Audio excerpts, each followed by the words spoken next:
मुद्दे की बात में बात करेंगे किस तरीके से कोरोना काल में अब नया खतरा बढ़ गया है। गांव में तबाही का नया सायरन बजा दिया है, क्योंकि आंकड़ों में भले ही कोरोना कम हो रहा हो, लेकिन मौत के आंकड़े सारी गवाही दे रहे हैं।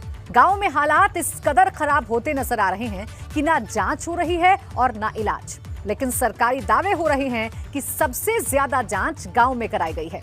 लेकिन ये जादुई आंकड़ा सिर्फ छलावा है जो देखने और सुनने में अच्छा लगता है, लेकिन इसका सच कल्पना से भी ज्यादा डरावना है।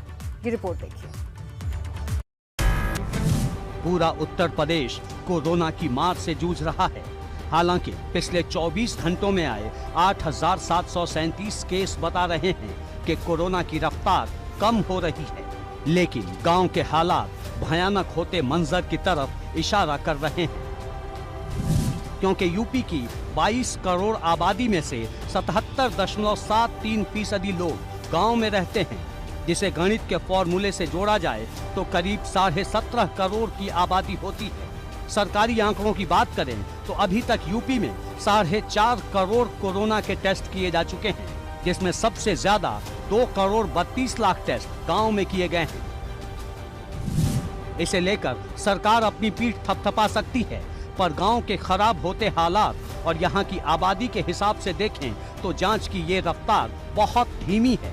इसे इस तरह से भी समझा जा सकता है कि शहरों में आबादी 4 करोड़ 90 लाख है, लेकिन जांच हुई 2 करोड़ 18 लाख, जो करीब 45% के आसपास होती है।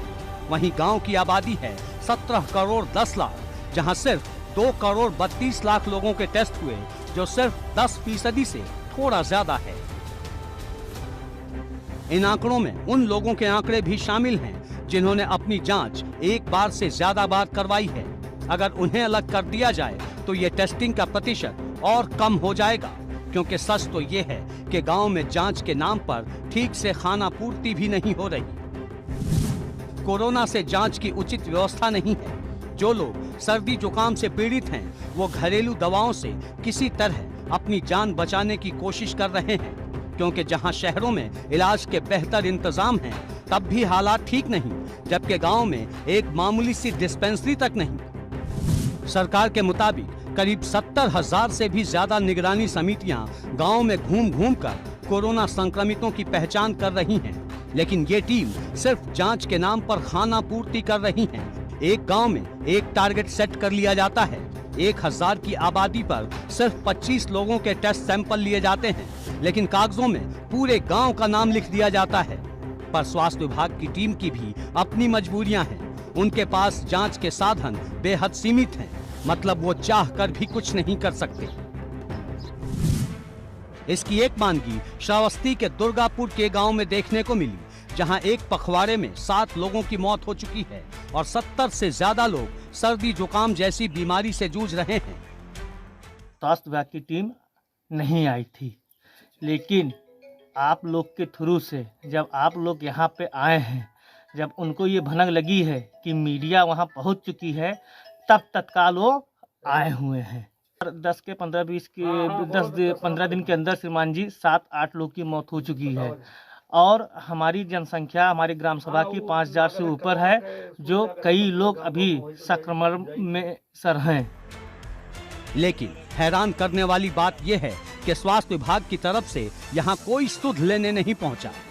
अब उसमें सर्दी जुकाम बुखार चल रहा है, 80% तक लोग बीमार चल रहे हैं। कोई ऐसा घर नहीं कि जिसमें ना कोई बीमार हो बुखार से। मैंने डॉक्टर से दवा लेके खा रहे हैं, प्राइवेट डॉक्टर से, और यहाँ पे ना कोई मेडिसिन मिल रहा है ना कुछ मिल रहा है, ये सब सुविधा नहीं है। अच्छा, कितनी मौतें हो गई हैं अब तक? अब इसमें 1, 2, 3, 4 मौतें तो हो चुकी हैं। जबकि स्वास्थ्य विभाग का दावा है कि घर घर सर्वे करवाया जा रहा है। स्वास्थ्य की टीमें रेगुलर जो है गांव में भ्रमण करती हैं। निगरानी समिति हमारी हर गांव में बनी हुई है। आशा एएनएम उसका भ्रमण करती हैं, और यदि मान लीजिए कि किन्हीं कारणों से उन जगहों पे वो न जा पाए हों, तो मैं उसका परीक्षण करूंगा कि इसकी क्या कमी है। सोचिए, जिस गांव में 7 लोगों की मौत हो चुकी हो, 70 से ज्यादा लोग बीमारी से जूझ रहे हों, लेकिन कोई सुध लेने वाला ना हो, तो सारे दावे हवा हवाई हो जाते हैं। और अब गांव की बदहाल होती स्थिति को देखकर इलाहाबाद हाई कोर्ट भी बेचैन हो गया है। कोर्ट ने तल्ख टिप्पणी करते हुए सूबे की चिकित्सा व्यवस्था को कमजोर बताया है और गांव में बद से बदतर होते हालात पर चिंता जाहिर की है। न्यायमूर्ति सिद्धार्थ वर्मा और न्यायमूर्ति अजीत कुमार की खंडपीठ ने हर गांव में कम से कम 2 ऐसी एम्बुलेंस दिए जाने का आदेश दिया है जिसमें इलाज की बेहतर सुविधा हो। देखिए, इस पे मैंने फिर कहा, मैं टिप्पणी नहीं करता कोर्ट पे, मगर कोर्ट ने कोई निर्देश दिया, हाई कोर्ट ने, उसको जरूर गंभीरता से देखते हैं हम लोग। और उसके बाद कहीं दूसरा उससे सुप्रीम कोर्ट उनके ऊपर है, उनकी टिप्पणी आती है जो सरकार के पक्ष में आती है। तो अब मैं सुप्रीम कोर्ट और हाई कोर्ट के बीच में क्या निर्णय हुआ, उस पर सरकार को फिर जो आदेश मिला उस पर काम करती है। कोर्ट के इस आदेश ने विपक्ष को सरकार को घेरने का मौका दे दिया है। ये बात कह रहे थे कि सरकार की हेल्थ व्यवस्था पूरी तरह से चरमराई हुई है, यहाँ किसी प्रकार को किसी को कोई सहूलियत नहीं मिल रही है, चाहे छोटे कस्बे में हो चाहे गांव में हो। लोग बिना ऑक्सीजन के, बिना दवा के, तड़प के उनकी मौतें हो जा रही हैं।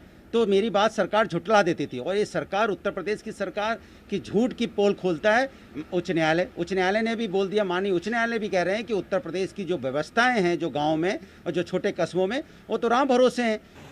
इलाहाबाद हाई कोर्ट के विद्वान न्यायाधीश जस्टिस सिद्धार्थ वर्मा और अजीत कुमार जस्टिस ने जो डिवीजन बेंच पे सामयिक निर्णय दिया है कि उत्तर प्रदेश में ग्रामीण अंचल, गांव में चिकित्सा पूरी तरह राम भरोसे, बिल्कुल सच है। खास तौर से कोरोना से लड़ने के लिए उनके पास कोई ना ऑक्सीजन है ना उसकी दवाएं हैं। सच तो ये है कि पंचायत चुनाव के बाद से ही कोरोना गांव में दस्तक दे रहा है और उससे भी भयानक है गांव में इलाज का न पहुंचना, क्योंकि इससे ज्यादा खतरनाक और क्या हो सकता है कि लोग मर रहे हैं पर आंकड़ों में उनके नाम तक दर्ज नहीं। एबीपी गंगा के लिए ब्यूरो रिपोर्ट।